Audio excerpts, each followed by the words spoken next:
Parliament Narasaraopet పార్లమెంటులో ఫలితం కేవలం 2 లేదా 3 శాతానికి లోబడి ఉండబోతా ఉంది. ఈ విధంగా రాష్ట్రంలో ఉన్నటువంటి 4 రాజకీయ పార్టీల యొక్క ముఖ్య నాయకుల యొక్క గెలుపు ఓటముల్ని మనం చర్చించుకున్న తర్వాత ఈ ఎన్నికల్లో కీలకమైనటువంటి అంశాలను కూడా నేను ప్రస్తావించవలసి ఉంటుంది. తెలుగుదేశం పార్టీ గత 5 సంవత్సరాల నుండి ప్రతిపక్షంలో ఉన్న కారణంగా గత ఎన్నికల్లో 2019 శాసనసభ ఎన్నికల్లో చరిత్రలో ఎప్పుడు లేని విధంగా 10 శాతానికి మించినటువంటి ఓట్ల తేడాతో ఓడినటువంటి కారణంగా పొత్తు తప్పదు అని తెలుసుకున్నటువంటి పార్టీ నాయకత్వం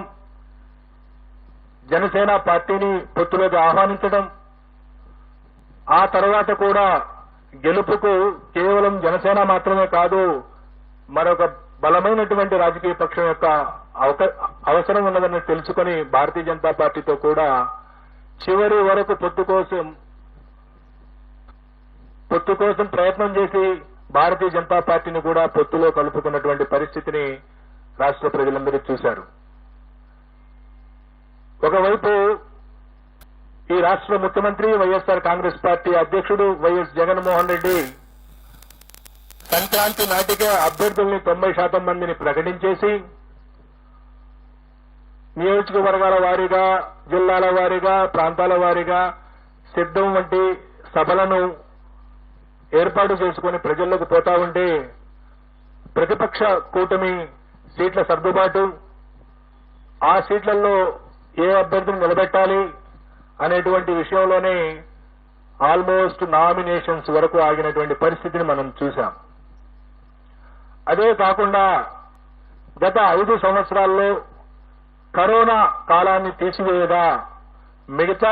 మిగతా కాలంలో ఈ రాష్ట్ర ప్రభుత్వం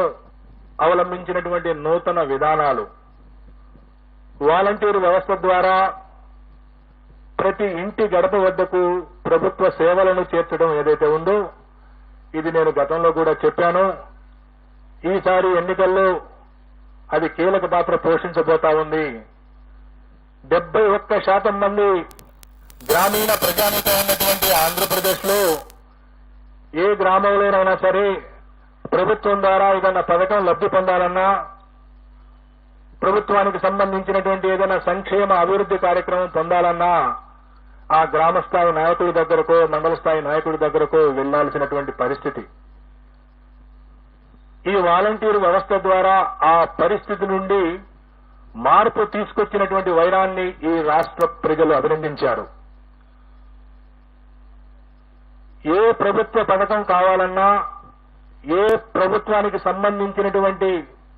ప్రయోజనం జరగాలన్నా వాలంటీరే ఇంటి దగ్గరకు వచ్చి సేవలు అందించేటువంటి ఒక వినూత్న కార్యక్రమం ఈ రాష్ట్ర ప్రజల్లో ఆత్మగౌరవం పెంచింది అనడానికి ఏమాత్రం సందేహం లేదు.